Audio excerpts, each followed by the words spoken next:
It was interesting because by the time I got to my 30s, I was really having a bit of a crisis because I thought, gosh, here I am. I've made all this money. I've had this success. I've had all these things. Then I realized I was actually very unfulfilled. And I got to that phase where it's like, is this all there is? And I know so many people in our community can relate to that. You know, you reach that pinnacle of what you thought was meant to bring you the most joy and happiness and fulfillment. And you realize, wow, I've actually missed the mark. Welcome to the Secrets to Abundant Living podcast. Your guide on this journey is Amy Silvas. If you're ready for the secrets to an abundant life, hit that subscribe button now, and let's get started. Welcome, everyone, to another spectacular episode of the Secrets to Abundant Living podcast. I am your host, Amy Silvas, and the founder and principal of Silvas Capital. Oh my gosh, do I have a treat for you all today? I have the amazing Leesa McGregor, who is a longtime friend, even though I feel like I've known you my whole life, but I think it's only been a few years. But goodness, I'm just so excited to welcome you here today. Thank you for joining us. Thank you so much, Amy. And every time we connect, it's amazing. I'm so grateful. So happy to be part of your show and really, just give your listeners our what we talk about behind the scenes. That's what I'm excited about sharing today. So perfectly said, because before we hit record, we were talking, okay, how can we add value? This is really what we're all about. I know you're all about this. So what a perfect person to join this podcast. Tell us a little bit more about yourself, Leesa. There's so many aspects to you. So yeah, please tell us who you are. Thank you. Well, it's interesting. I think about the journey my husband and I have been on. We're both entrepreneurs. I'm an author. We do a lot of different things. And we've been on this journey for 15 years of growing companies together and raising a family and traveling. And we've done so many things. And at this point in our life, we realized that, for us, that life is about freedom. Life is about designing your life in such a way that you have the ultimate level of freedom. And that's one thing that I'd love to talk about a little bit more today.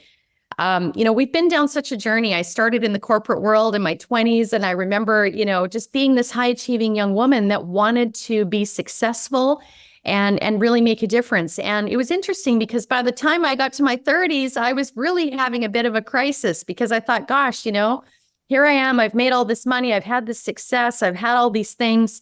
And then I realized I was actually very unfulfilled. And I got to that phase where it's like, you start asking questions. Is this all there is? And I know so many people in our community can relate to that. You reach that, that pinnacle of what you thought was, meant to bring you the most joy and happiness and fulfillment. And you realize, wow, I've actually missed the mark. That was society's version of success, making money, climbing that ladder. But then you realize there's just so much more to life. And so my husband and I have been on this journey now, as I said, for 15 years, really trying to work out, what is our life purpose? What are we here to do? And how do we design our lives in such a way that we get to live an extraordinary life? And I think back even just to childhood, and I realized that I've always kind of lived in an unconventional way. And it's something that I feel very proud of now because I go, gosh, we've given other people permission to step out of the box and live in a way that's also very different. And so that's kind of a little taster of sort of where I've come from. And I'd love maybe, Amy, you can talk a little bit more about this. We can talk about this together, about your journey and how, you've sort of reached the same conclusions that I have. Oh my gosh. I resonate with that so much, Leesa. And I love that you ended it with, I feel like even as you reflect to your childhood, you've always lived a little bit of this unconventional life. And thank goodness, because most people, as you and I talked about before we hit record, who are kind of following what society tells us to do are finding that once they reach that pinnacle or that goal that society hardwires in us, they're not as happy or they don't feel as abundant as they anticipated they would be. They're making hundreds and hundreds of thousands of dollars, if not more, but they're working so many hours. They're not able to travel the world like you and Coach Trevor do. They're not able to spend time with their children or their family like you do with your kids. And be able to just, have meaning, have a contribution to society like they want. So yeah, I would love, we start off here talking or asking everyone about what does abundance mean to you? Do you mind defining that, however loosely or tightly as you can? I love it. To me, abundance really is a mindset. It's a mindset of, how do you approach life? And abundance to me is really that ultimate level of freedom. My husband and I have started a new venture called Coaching by the Beach, and we take entrepreneurs together on retreat and we run a mastermind. And one of the things we talk about is the 5 freedoms framework. And essentially what it is really figuring out a way to design your life around freedom, so it's having time freedom, having money freedom, having location freedom, having the freedom to impact the world in the way you want to impact it, having the freedom of choosing the relationships that you want to have in your life. And so abundance for me is really that. It's about having freedom, having that ultimate level of freedom in your life and just approaching life as an opportunity. Now, I think the problem, again, going back to what we just talked about, society sort of sets us up in such a way. It's not designed for us to be happy, whole, healthy, happy, fulfilled humans. It just isn't. And when we finally realize that it's really up to us to take charge and say, how do I do this? How do I design my life in such a way that it feels abundant and it's just not going with that mainstream sort of thinking, which is really, there's not enough for me. There's not enough. I'm not good enough. There's not enough of anything, not enough time, not enough money. And it's easy to fall into that trap because that's kind of how the world presents itself. And so, yeah, abundance for me is really just about having that ultimate level of freedom in life. And I feel incredibly grateful and privileged at this point to have reached that level. I wake up in the morning and I decide exactly how I want to live my day. I decide who I spend my time with, what I want to work on in my business, how I run my company, and it's taken me years to get to this point, but it's the most fulfilling and rewarding experience to get to that point where you feel like you are living life on your terms, not other people's terms.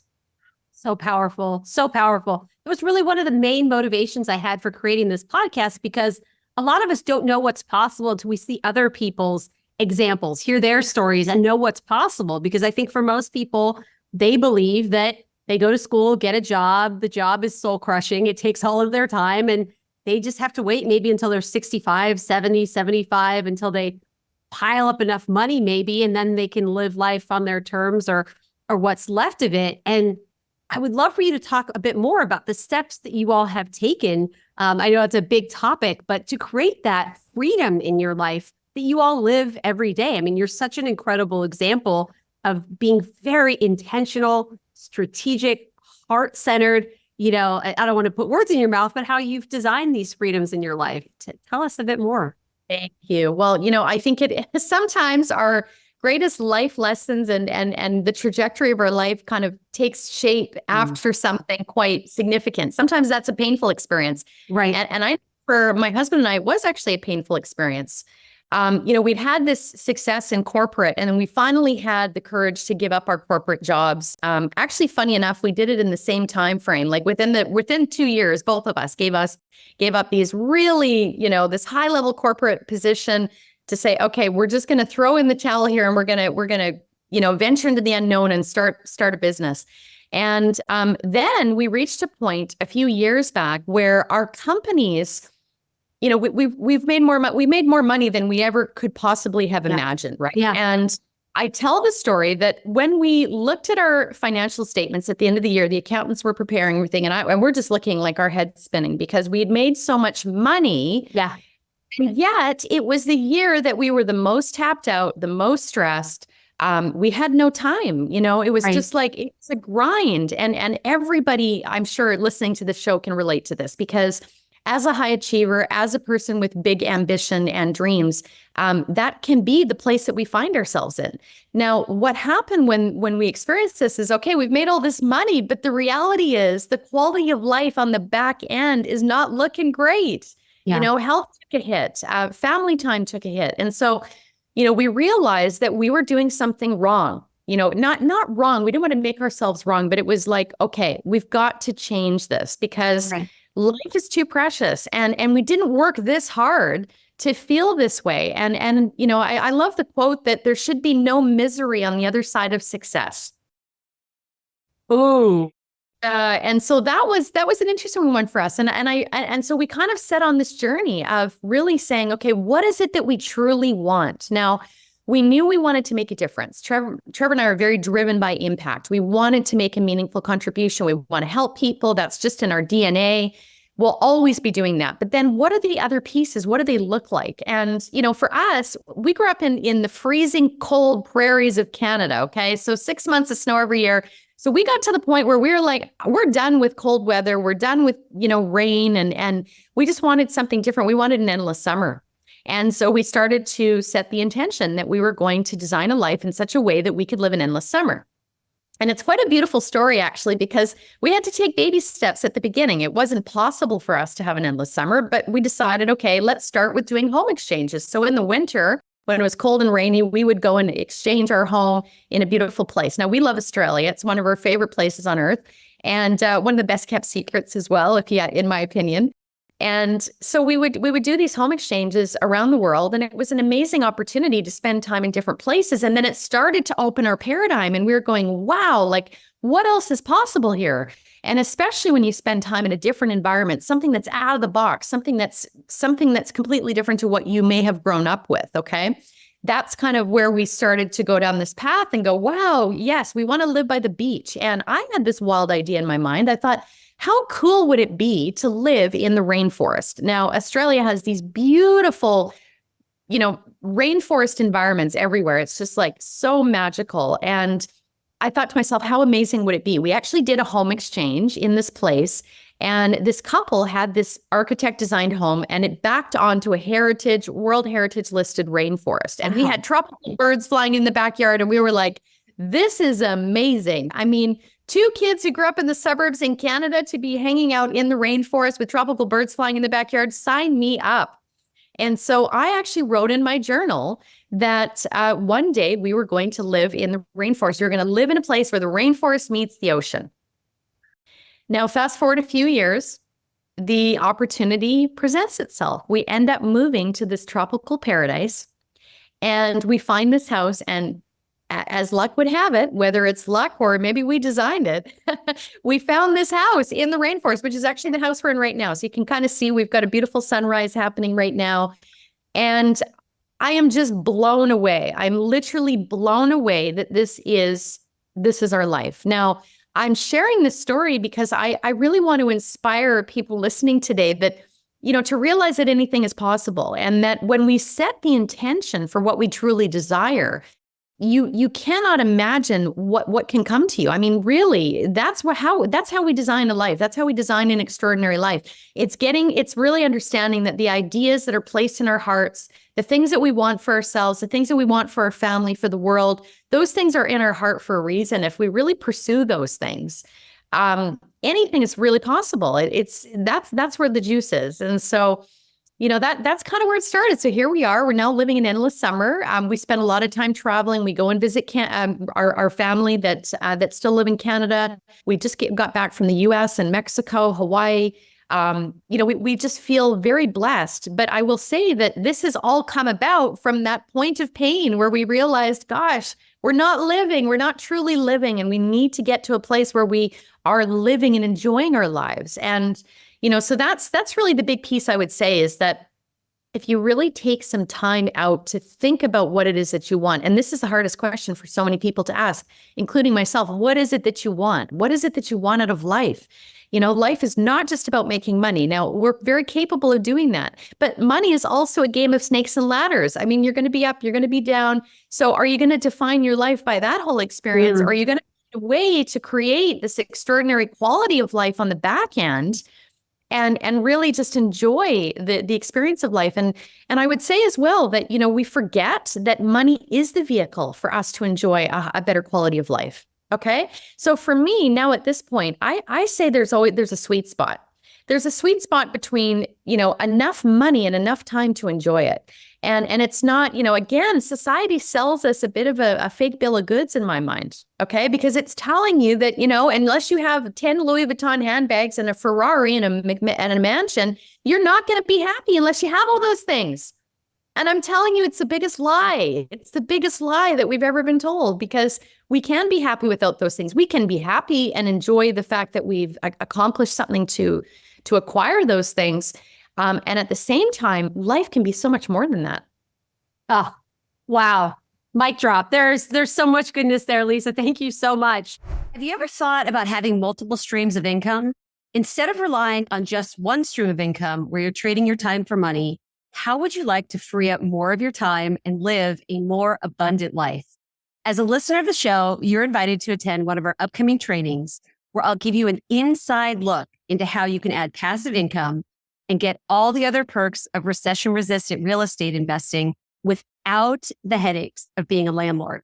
I'll also be sharing some hidden mistakes to avoid and the criteria I personally look for when evaluating potential investment opportunities. To reserve your seat for free, go to silvuscapital.com/webinar. Again, that special link to reserve your seat for free is silvuscapital.com/webinar. I look forward to seeing you on the training. And now back to the show.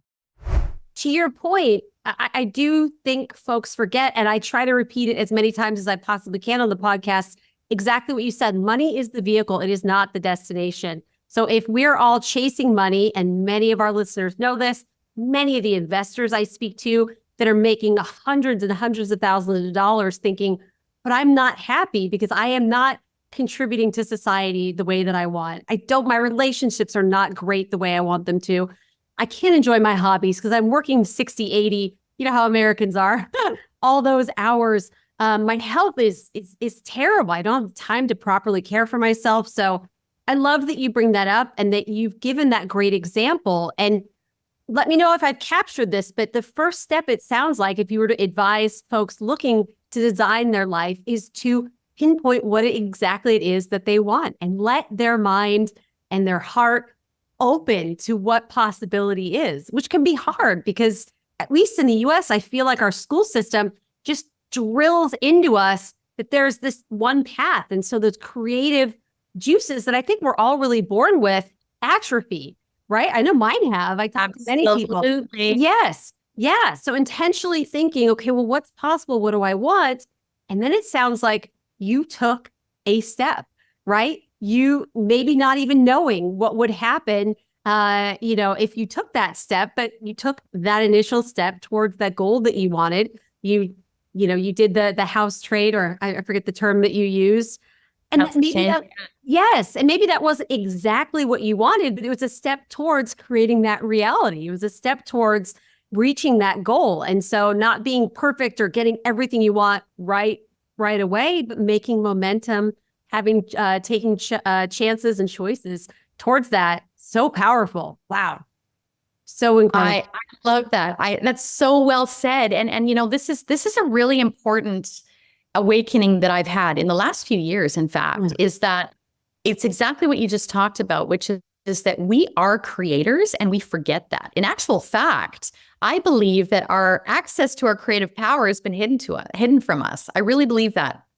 Because if you think about it, anything that exists in the world was created once and first created in the imagination. And so we get to a point in life where we're just busy and we're constantly grinding and moving, and we never really give ourselves time and space to access that creative power. And then the world is designed to completely distract us. So by the time we're done work and then we tune out and we're watching Netflix or we're, listening to something online or looking at social media, where are we actually tuning in and using our creative power?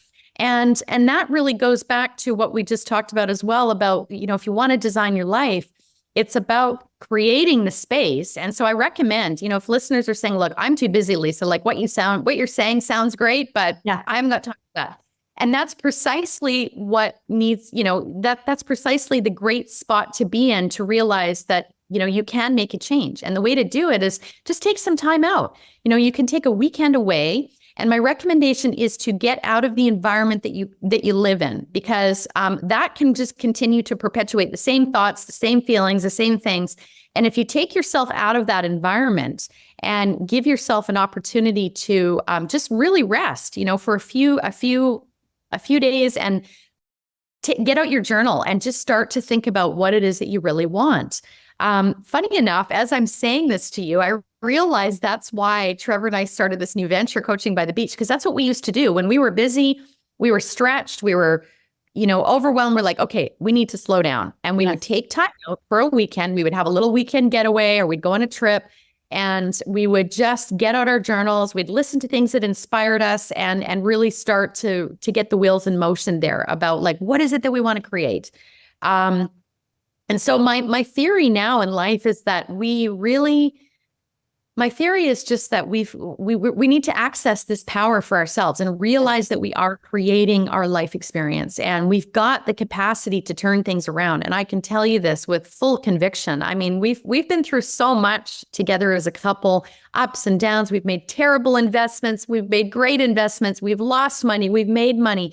It's a journey. And unless we're willing to take that time to do our best to design that journey in such a way where we're enjoying it and experiencing and savoring the moments and the experiences of life, I just don't, I just say it's not worth it. Yeah. Well, I love that.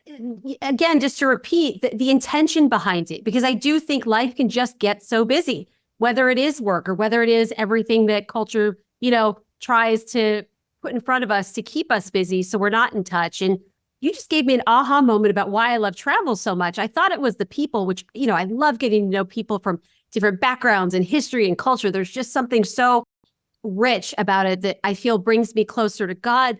But it's also that context shift. I didn't even realize it until you said it right now of, I feel like I'm a different person because, yes, different walls around me, different languages, that can just inspire our brains and our connection with God, the creator, the universe, however, you want to phrase it, and just give us all sorts of new ideas, experiences, creativity that we can tap into that can really shift with our context. So how brilliant that you all have that coaching, in a different location that you can, help people and change that context, which I'm sure will greatly augment what you all do in the mentorship and coaching. I love that. Thank you. And that is it, Amy. I realized the same thing, that travel is the catalyst for us to receive the ideas, the downloads, the inspiration, to really think about, what is the next step? What's the next level for us?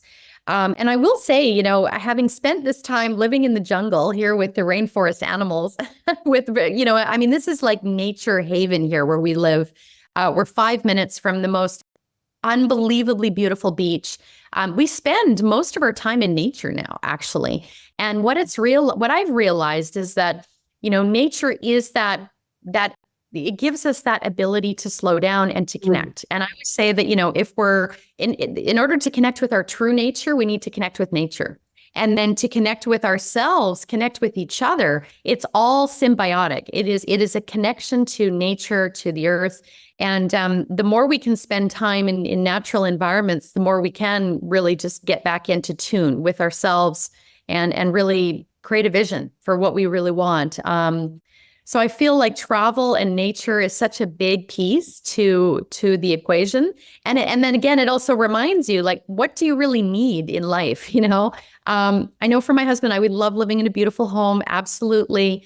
But we actually have very simple needs now. I mean, time freedom is the most important for us to be able to spend time and have spaciousness on the weekends so that we can just go. I mean, we spend time at the beach. We go on beach walks pretty well almost every day. We're swimming in the pool in the afternoons. I mean, this kind of life that we've designed now, we couldn't go back from. You just can't go back. And we still love to work hard. We could retire. We could stop everything today and say, okay, well, that's enough. But I also believe, is it necessary for us to retire? What about if we just found those things that keep us going, that really inspire us to continue our path of excellence and design a legacy? I mean, that's definitely the era that we're in as well, which is, how do we design our lives to leave the greatest legacy? And how do we do that through our work? How do we do that through our family life? So those are the pieces that I feel, once we take that time out of our busy lives and our busy schedule, we can start to think about these things. Powerful, powerful. I love that you mentioned legacy. I think I don't have children. I know you have a amazing son. But I talk to women who often don't feel kind of worthy.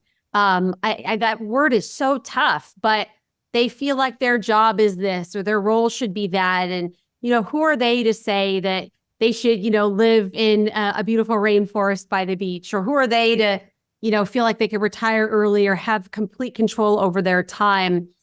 I don't mean to put you on the spot here, but you've got such incredible insight. What would you say to maybe a woman who's grappling with that, with feeling like, okay, does she deserve to be able to have everything she wants in life, even though society may be telling her she needs to fit in a certain box and, be a certain way? What would your thoughts be on that if you were speaking to her?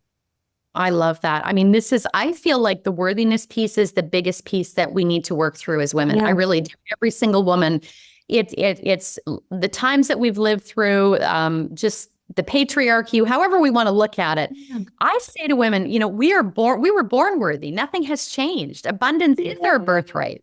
And so, we have to remember that, I think, is first and foremost. And it really is a case of understanding that we need to upgrade our identities. We have to claim it for ourselves, and we have to realize that we are worth it. And especially if we have contributed so much, we've contributed to our families, to our careers, to our spouses. I mean, we do so much as women, and there's so much pressure on the modern woman. And I realize this as well. And I've gone through my own journey with this as a woman in my 40s, just questioning. It's like we question our identities when we have children, and then the modern woman is expected to do so much. You're supposed to be building these multi-million-dollar companies while raising the children, while looking after the house. Like the list is endless, the pressure, right, the expectations.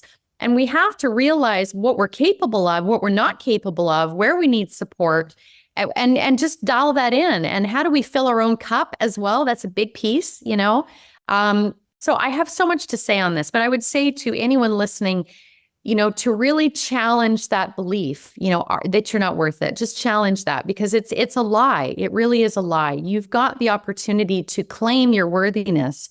There's a lady named Jamie Kern Lima who founded the company, I think, It Cosmetics. She just wrote a book called Worthy. So anyone that is kind of looking at this and saying, look, I need to do some work on this piece, I would recommend getting a copy of her book. And yeah, it's a journey. It's a journey. I don't know if we ever fully arrive. We all have dynamics going on behind the scenes in our family life and with couples. But I think for women, we need to realize how truly powerful we are, how magical we are. I mean, we have the ability to create. We create right. Children. And women have a different code as well. We're here essentially to heal the planet. Quite frankly, we are. I mean, if with money in the hand, I always say that money in the hands of women is a really good idea, because we're going to use that money to regenerate the earth and really contribute to people on the planet. So I hope that helps. I feel like, again, it's a journey. It takes time, but it's really about identity. It's how we see ourselves. And if we could only see ourselves the way the world sees us, the world would be a different place, and we would be a different person. Gosh, I love that you bring up, several things. I love that we're just having this conversation, because I think some women just don't feel comfortable even kind of admitting, hey, I don't quite feel worthy, or I don't know that I deserve this. But the fact that you acknowledge too that it is a journey, there isn't necessarily a quick switch, and that's fine. It is fine working against the forces of what our culture maybe has taught us, or maybe our family of origin. But as women coming together, having these conversations and realizing, as you said, that, our purpose can be unique to us, can be unique to our gender, and recognizing that power of, healing the earth. I mean, wow, that's phenomenal. That's really something I don't think I've heard anybody else say, but really struck a chord with me. I'm sure with our listeners too, of, money in the hands of women with that intention and with that worthiness and recognizing what we're capable of. No wonder maybe there are some people that don't want that to happen. Absolutely. I'll tell you a story around that. It's really interesting. So my husband we were at a Tony Robbins event a while ago, and Jamie Kern Lima came on. She was one of the speakers. And my husband said, you've got to listen to this woman. She's amazing. And I said, okay.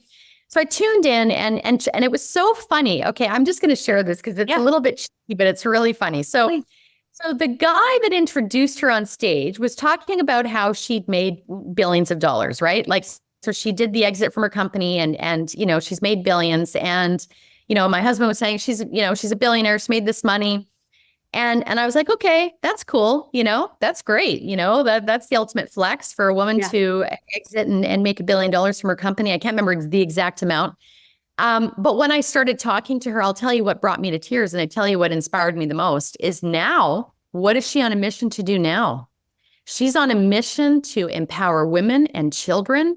She is helping to get women out of the prison system. She's on this whole campaign to really help women to understand their worth. And she's donating all of the proceeds from her book and her campaign. And she's doing so much impact work that, I was just inspired to tears. Her story about how she built her cosmetics company is one thing, but what she's doing now is even more inspiring than building $1 billion company. Right. And so, and that just goes back to what I'm saying is that we, money in the hands of women. It's incredible what's possible. And she's a tremendous inspiration to me because I feel like she's just tuned right into that. Once you've made all that money, what are you going to do with it? Yes. So, and she's recirculating and regenerating and giving other women the chance. And I think that's where we all reach. That's one of the reasons we do things like this podcast. We want to share our wisdom and our life experience to be an example, to give other people permission to shine their light and really be the change that we all want to see. Yes. And to be collaborative, right? Going back to that abundance mindset that you mentioned of just because, she has something, whether it's money or resources or mindset, doesn't take away from ours, and we can multiply that together. And imagine, what we can do, the legacy we can leave, the difference we can make if we all decide to share, to encourage, to lift up, to elevate. That's so beautiful. Leesa, I cannot believe how quickly this podcast is gone, but I want to ask one more question about what abundance you want to bring into your life moving forward. You've done incredible things. You're an amazing example to everyone that hears your story and understands your journey. What, if anything, are you looking to increase in terms of abundance in your life moving forward? Wonderful question. And I will say that I think I'm absolutely a born entrepreneur. I've started so many businesses. Even before I was the age of 12, I had like 5 or 6 businesses. And I realized here I am again with another idea that I have to move on. So I'll try and share a brief story about it. My son, I've been really questioning the education system since I started my journey to writing a children's book, becoming an international best-selling author, starting an education company for children. I have been living in this question. What is the future of education? How do we create a bright future for our children? And I realized that most of us that have children that are in the school system right now are not happy. We're not happy with the level of education. We're questioning it because the world has changed so fast. We've got AI, we've got so many things. And is the school truly preparing our children for the future? I don't believe that it is. I believe that we are moving through a time where we need a new system. We need a new paradigm of education. And so what my husband and I are doing right now is really just exploring what that looks like. And for us, we feel like the world should be the classroom. It doesn't necessarily need to be behind the 4 walls. And so we're taking our son on a world schooling adventure this next 6 weeks, and it's going to be incredible. We're taking him all around the world to really show him the world, show him life, give him experiences. And so that's really where my mind is at is, okay, I guess if it doesn't exist, I have to create it. And so I'm looking at this whole this new paradigm. What do we want to teach our children? And I know for me, it's first and foremost heart connection, into emotional intelligence. Then it's things like entrepreneurship, financial literacy, leadership, communication skills, giving our children opportunities to be leaders of the future. And so I'm excited because I realize that my son is my greatest inspiration. He always has been and always will be. And here I am again, creating something new. So we're starting something called worldschoolfreedom.com. And our initial idea for it is to take families on these retreat experiences where children get the opportunity to learn and grow alongside the parents who are entrepreneurs who want to have a retreat away. So that's kind of our first phase. But I think it's going to be so much more than that. I can kind of see us looking at how we create these world school hubs for families so that they can enjoy spending time together with like-minded families and create this new paradigm of education. So that's a bit of a long-winded answer, but that's really the next phase of abundance for me is really looking at how to bring that to life. I love your heart, Leesa, of finding problems, not being afraid to tackle them head on while giving to others, inspiring. I'm just so grateful to call you a friend. I'm so thankful for all that you do. Thanks for joining us today on the podcast. How can folks get a hold of you? Because I'm sure a lot of people want to keep in touch with you, contact you, reach out. Great. Where can they find you? Fantastic. Just my website, Leesa McGregor. So it's Leesa. It's a little bit different. Leesa McGregor, McGregor, LeesaMcGregor.com. And I'm sure we'll have more conversations, Amy. So thank you for having me on. I'm really grateful and honored, and it's been fabulous. Oh, thank you again so much. And to our listeners, please don't hesitate to reach out to Leesa. Thank you again for leaving a review and giving us a 5-star rating and sharing with a friend. I'm sure everyone knows of someone who wants to hear Leesa's story and would feel very inspired. Thanks again, my friend. We'll talk to you all very soon. Thank you for joining us on another episode of the Secrets to Abundant Living podcast. We hope you found inspiration and valuable insights that will empower you on your journey towards abundance. If you enjoyed today's episode, don't forget to subscribe, rate, and leave a review. Your feedback means the world to us, and it helps others discover the secrets to an abundant life too. Stay connected with us on LinkedIn, Amy Silvis. Keep striving for your goals, nurturing your relationships, and embracing the adventure that is life. Until next time, we wish you an abundantly fulfilling day.